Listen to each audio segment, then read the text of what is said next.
First and foremost, we are concerned with and interested in such an ocean-centric approach in order to preserve ocean in its current form.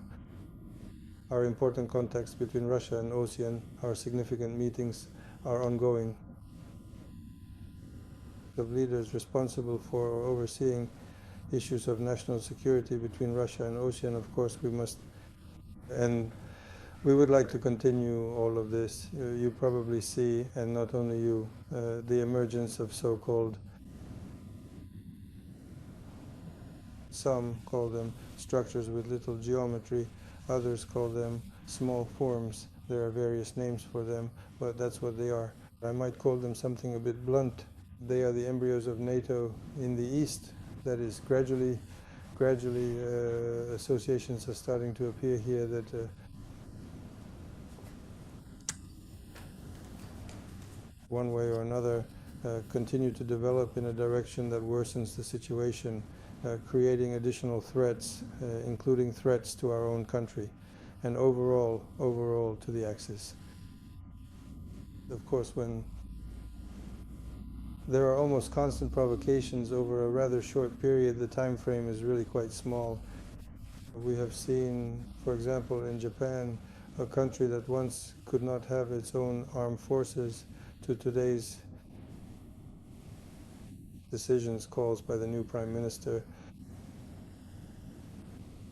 that the military budget should be 2%. But 2% is not just a random number. 2% is exactly the same 2% that was stipulated before Trump became President of the United States, until he set it at 5%. Of course, we cannot ignore the emergence of new means of destruction. Here, left behind after the exercises by the same United States for the Amibro missile, the emergence of decisions to deploy missiles on Japanese ships. Of course, everything that concerns the Korean Peninsula there, the situation is not getting any easier. That's why all these issues, of course, remain in our field of attention and our line of sight. Well, as for our cooperation with Vietnam, it is developing rapidly. Turnover increased by more than 20% last year. I especially want to highlight the peaceful atom, the construction of nuclear power plants, and to note that our Rosal is a leader there, a global leader. And of course, in this area, we need to maintain our contacts at the proper level, especially since everyone understands that this is truly the case. And Rosatom is a global leader. We exchange the experience that we have today, which we have gained during the special military operation, because the information confrontation that we are currently experiencing, our country is currently confronting today.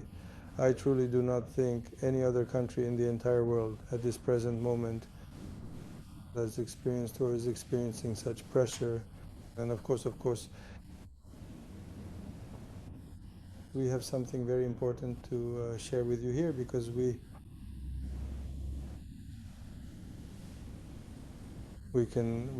identify the risks that exist. Financial security, cyber security. Separately, of course, is our experience in countering terrorist acts, especially those involving unmanned aerial vehicles and air defense systems. As for military and military technical cooperation, these topics are also being discussed. This is the proposal of our President, Vladimir Vladimirovich Putin, for equal, indivisible security for the regions. This, in fact, concerns all regions, and this region in particular, among others, because, well, you can see how the architecture, the overall architecture of security in the world as a whole is gradually, well, I would even say, not just decaying, but being destroyed. It's being destroyed because, well, look, the withdrawal from the Intermediate Range Nuclear Forces Treaty. Then again, this directly concerns indivisible security. The security of one country should not come at the expense of the security or by increasing the danger to another country. This applies to us as well. We have less than 100 days left until the expiration of the New START Treaty on Strategic Offensive Arms. And there, the proposal made by our President is not on the table. Of course, we are waiting for a response. It remains to be understood and determined against whom all this is happening. And when we see an increase in military exercises taking place here in the Asia-Pacific region, when we see that deliberately right off the coast,